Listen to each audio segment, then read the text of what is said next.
जी। आज की व्यवस्था में प्रेम जी जैसे जो बच्चे पढ़ना नहीं चाहते, तो क्या ये माना जाए कि उनके इच्छा का एजुकेशन नहीं मिल रहा है? क्योंकि किसी को मैथ्स गणित पसंद नहीं है, किसी को साइंस पसंद नहीं है, लेकिन जी। 10th तक कंपल्सरीली सारे सब्जेक्ट्स पढ़ने होते हैं।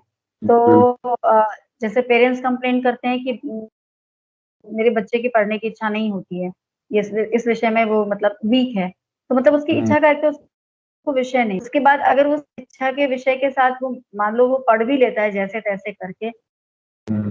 फिर उस पर पेरेंट्स प्रेशर करते हैं कि आपको इंजीनियर ही बनना है, क्योंकि हाईएस्ट जी। पेइंग जॉब्स हैं ये सारी, या आईएएस ही बनना है या डॉक्टर ही बनना है। लेकिन बच्चे की इच्छा है पेंटर बनने की, या बच्चे की इच्छा इच्छा है फोटोग्राफर बनने की।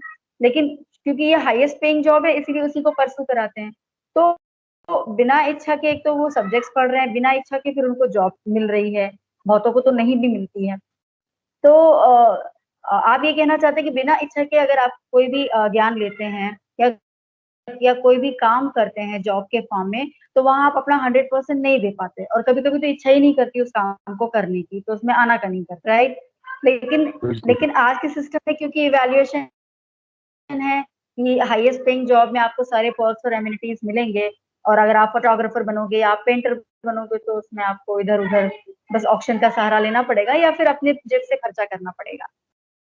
तो जी। ये तो मजबूरी वाला हो गया कि आज के सिस्टम में हम मजबूरी से पढ़ाई भी कर रहे हैं और मजबूरी से हम रोजगार को भी ऑप्ट कर रहे हैं। लेकिन क्योंकि आपकी अर्थव्यवस्था में कोई मूल्यांकन है ही नहीं, आप मुझे बताइए ही है, ना वस्तुओं का मूल्यांकन है, ना लेबर का मूल्यांकन है, ना किसी प्रोफेशन का, किसी भी तरीके का, तो अपनी इच्छा के हिसाब से वो जो है रोजगार को ऑप्ट करेगा और उसमें वो तो उसमें कोई मतलब संदेह नहीं रह जाता कि वो अगर अपनी इच्छा से कोई रोजगार ले रहा है तो उसको वो करे ना।